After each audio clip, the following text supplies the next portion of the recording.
ओम शांति। 28 फरवरी। बाबा के महावाक्य। आज बाबा ने कहा, मीठे बच्चे, बाप के ज्ञान की कमाल है जो तुम इस ज्ञान और योग बल से बिल्कुल पवित्र बन जाते हो। बाप आए हैं तुम्हें ज्ञान से ज्ञान परी बनाने। प्रश्न पूछा बाबा ने, बाप की कमाल पर बच्चे बाप को इन एडवांस कौन सा इनाम देते हैं? उत्तर दिया बाबा ने, बाप पर बलि चढ़ना ही उन्हें इन एडवांस इनाम देना है। ऐसे नहीं बाबा पहले ब्यूटीफुल बनाए फिर बलिहार जाएंगे। अभी पूरा बलि चढ़ना है। शरीर निर्वाह करते, बाल बच्चों को संभालते, श्रीमत पर चलना ही बलिहार जाना है।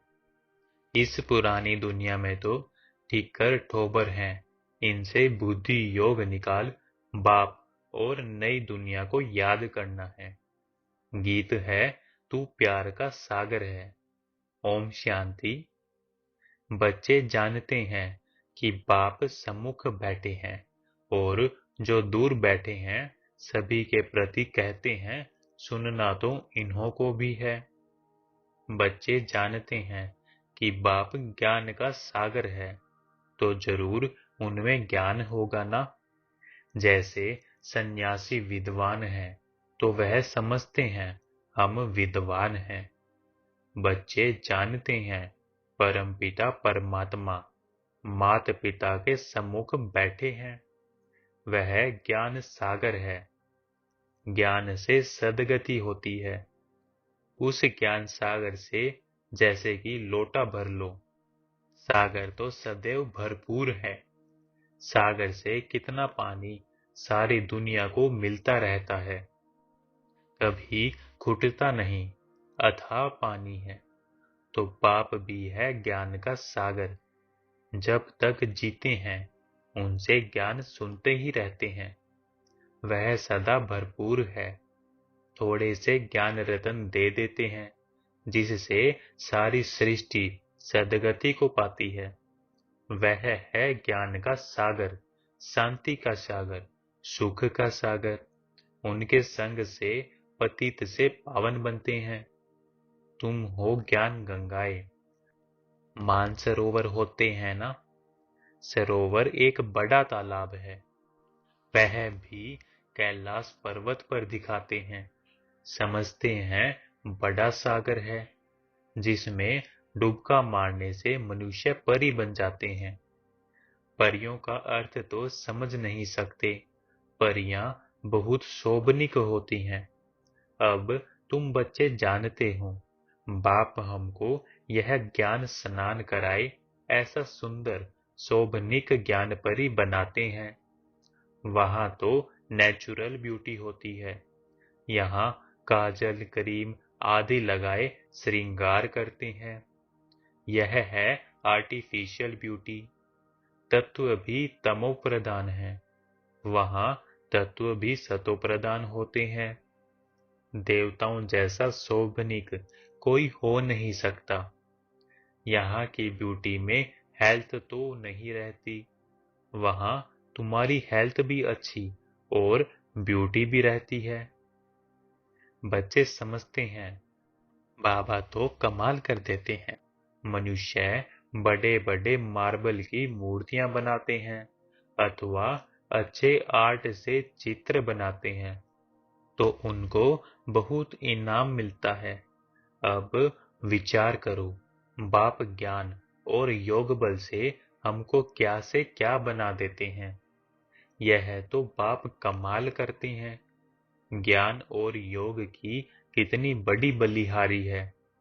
कमाल है बाबा के ज्ञान बल से आत्मा बिल्कुल ही पवित्र हो जाती है। 5 तत्व भी प्योर हो जाते हैं जिससे नेचुरल ब्यूटी रहती है। नई दुनिया और पुरानी दुनिया में फर्क तो रहता है। हर एक चीज सतो प्रधान, सतो रजो तमो होती है। दुनिया भी ऐसे होती है। जैसे जैसे मनुष्य ऐसे फिर उनके लिए वैभव रहते हैं। साहूकार के लिए वैभव भी अच्छे होते हैं, गरीब के पास ठीकर ठोबर होते हैं। तो इस पुरानी दुनिया में भी ठीकर ठोबर हैं। नई दुनिया में सब कुछ नया होगा। तो कितना मोस्ट बिलव्ड बाबा है, उनकी हम महिमा करेंगे। बाबा खुद तो नहीं कहेंगे मैं कितना मोस्ट बिलव्ड हूँ। बच्चे बाप की महिमा करते हैं। बाप कहते हैं मैं तुमको ज्ञान योग से क्या बनाता हूँ। बाबा को फिर क्या इनाम मिलता है? इन एडवांस ही बाबा को इनाम देते हैं, अर्थात उन पर बलि चढ़ते हैं। गाते भी हैं तुम पर बलिहार जाऊं, तो जरूर इन एडवांस बलिहार जाएंगे। ऐसे थोड़ी ही पहले बाबा ब्यूटीफुल बनावे फिर बाद में तुम बलिहार जाएंगे। बलिहार भी पूरा चाहिए, वह भी राज समझाया है। ऐसे नहीं कि सभी बाबा के पास ले आकर बैठ जाना है। तुमको श्रीमत पर चलना है। वह है सर्व आत्माओं का बाप। उनको आत्माओं का रचयिता नहीं कहेंगे, सृष्टि का रचयिता व स्वर्ग का रचयिता कहेंगे।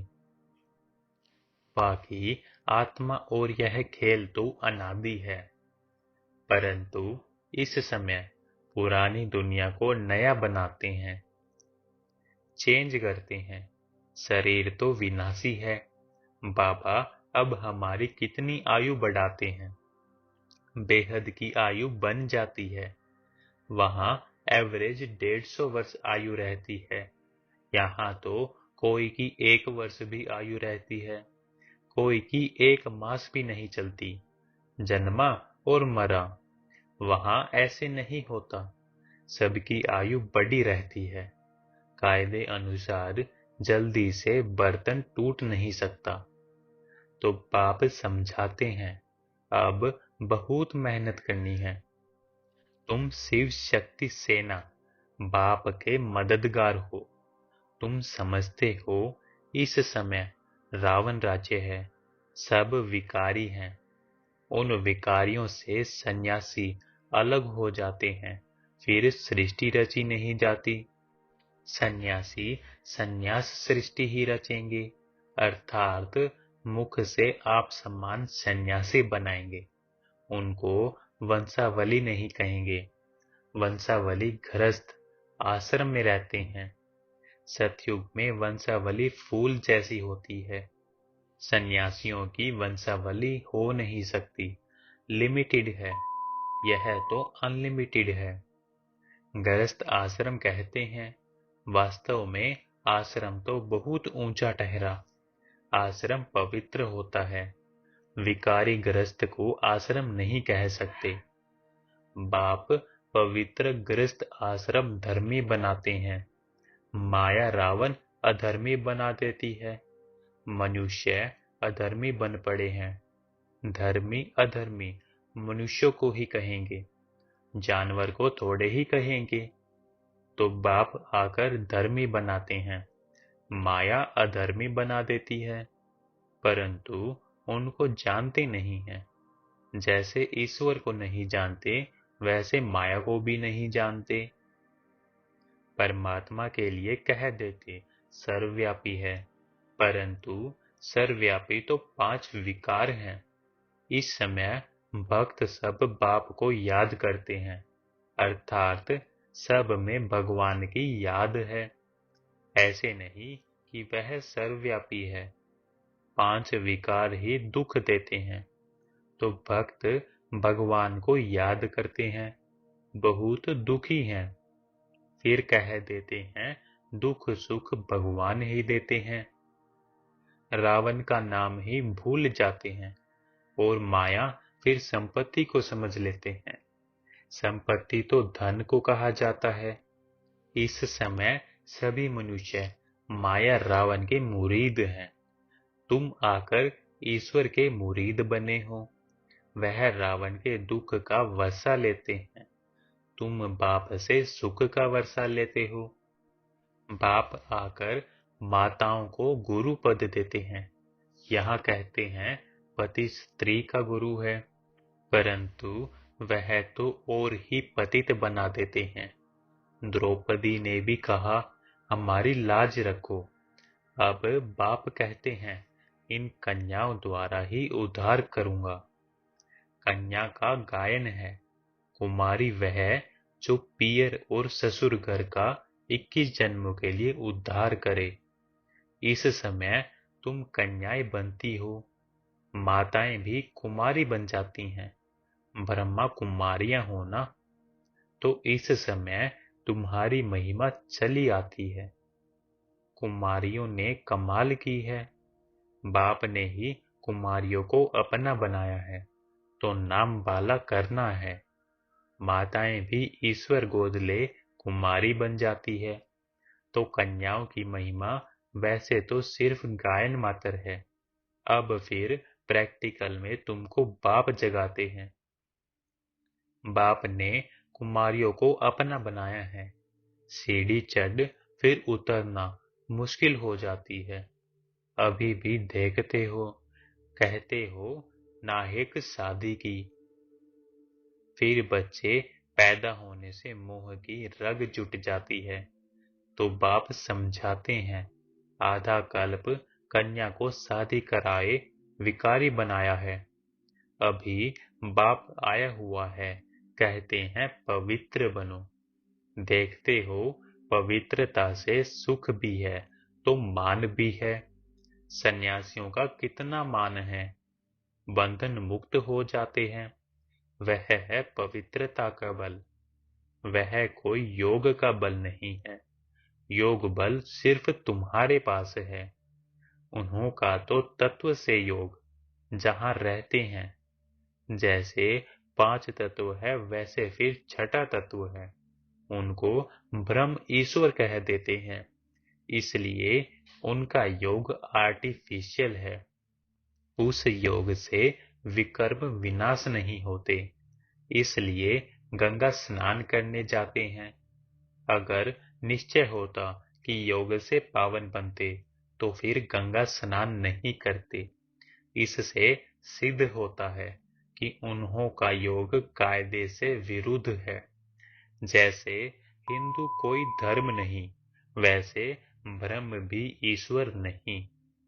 रहने के स्थान को ईश्वर समझ लेते हैं। यह बाप आकर समझाते हैं, तो कुमारियां समझा सकती है।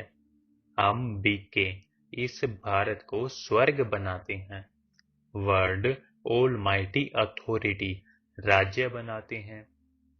बाप कहते हैं, माताओं का नाम बहुत बाला करना है। पुरुषों को इसमें मदद करनी चाहिए। यह पवित्र रहना चाहती हैं, तो पवित्र रहने दो। तो बाप आकर पहले माताओं को और कुमारियों को ज्ञान देकर अपना बनाते हैं। शिववंशी तो सब हैं ही, फिर ब्रह्मा कुमार और कुमारियां बनते हैं। कुमार भी हैं परंतु थोड़े, कुमारियां जास्ती हैं। तुम्हारे यादगार का मंदिर भी यहाँ एक्यूरेट है। मनुष्य समझते हैं विकार बिगर सृष्टि कैसे पैदा होगी। बाप कहते हैं, अभी यह दुखदाई पतित सृष्टि नहीं चाहिए, तो जरूर पवित्र रहना पड़े। गवर्नमेंट भी कहती है पैदाइश कम हो, क्योंकि वह समझते हैं इतना अन्न कहाँ से आएगा। वह पवित्रता की बात नहीं समझते। तुम जानते हो अभी शिवालय स्थापन होता है। बेहद की दुनिया शिवालय बन जाती है।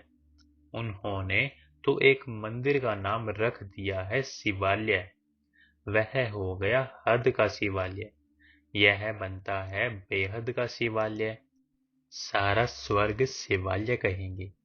शिव ने देवी देवताओं की रचना की है, उनके मंदिर बने हुए हैं।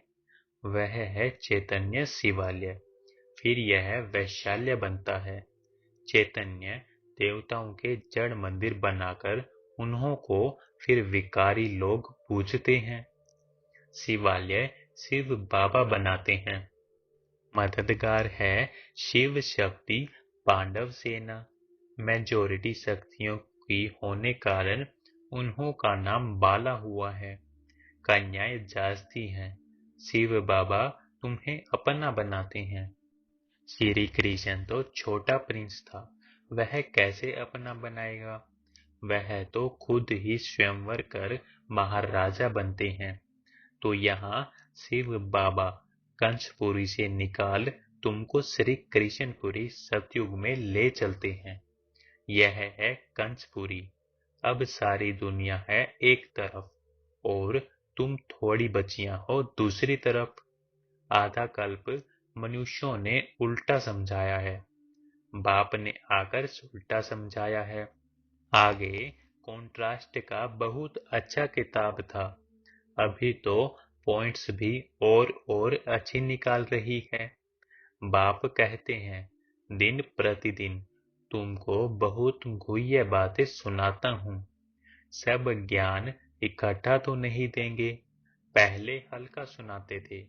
दिन प्रतिदिन गुह्य होता जाता है। सब गुह्य बातें एक समय कैसे सुनाऊंगा? जो कुछ समझाते वही कल्प पहले भी समझाया था। इसमें कोई संचय की बात नहीं।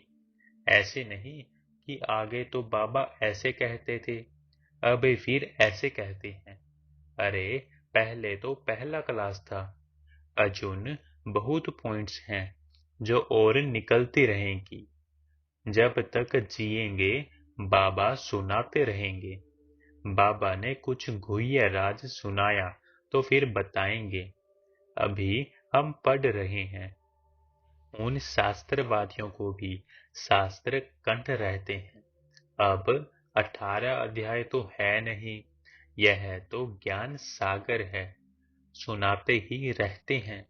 वह बाप ही ज्ञान का सागर, आनंद का सागर, शांति का सागर है। इस दुनिया में तो कुछ भी नहीं है, ना प्यार है ना सार है। वह तो सब बातों का सागर ही सागर है। मनुष्य कहते हैं वह सर्वव्यापी है, हम भी वही हैं, लेकिन उनकी तो महिमा बड़ी जबरदस्त है।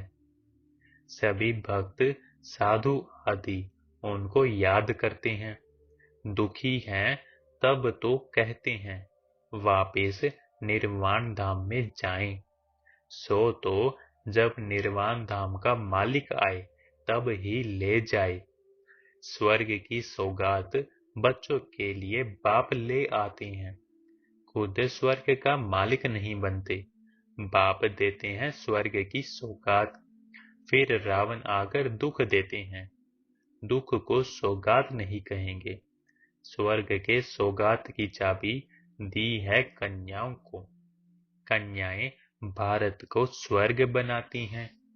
कन्याएं अपने मित्र संबंधी को समझा सकती हैं। हमने पालौकिक माता पिता की गोद ली है। अच्छा, मीठे मीठे सिखिलदे बच्चों प्रति माता पिता बाप दादा का याद प्यार और गुड मॉर्निंग। रूहानी बाप की रूहानी बच्चों को नमस्ते। धारणा के लिए मुख्य सार है। फर्स्ट पॉइंट, गृहस्थ को आश्रम अर्थात पवित्र बनाना है। पवित्रता में ही बल है, पवित्रता का ही मान है। इसलिए योग बल और पवित्रता का बल जमा करना है। सेकंड है, मोस्ट बिलव्ड एक बाप है, उस पर पूरा पूरा बलि चढ़ पुरानी दुनिया से बुद्धि निकाल देनी है। वरदान है आज का, रूहानी आकर्षण द्वारा सेवा और सेवा केंद्र को चढ़ती कला में ले जाने वाले योगी तू आत्मा भव। रूहानी आकर्षण द्वारा सेवा और सेवा केंद्र को चढ़ती कला में ले जाने वाले योगी तू आत्मा भव। जो योगितु आत्माएं रूहानियत में रहती हैं, उनकी रूहानी आकर्षण सेवा और सेवा केंद्र को स्वतः चढ़ती कला में ले जाती हैं। योग युक्त हो रूहानियत से आत्माओं का आह्वान करने से जिज्ञासु स्वतः बढ़ते हैं। इसके लिए मन सदा हल्का रखो, किसी भी प्रकार का बोझ नहीं रहे। दिल साफ, मुराद हासिल करते रहो तो प्राप्तियां आपके सामने स्वतः आएंगी। अधिकार ही आप लोगों का है। स्लोगन है आज का, परमात्म ज्ञानी वह है जो सर्व बंधनों एवं आकर्षणों से मुक्त है। परमात्म ज्ञानी वह है जो सर्व बंधनों एवं आकर्षणों से मुक्त है। अच्छा, ओम शांति।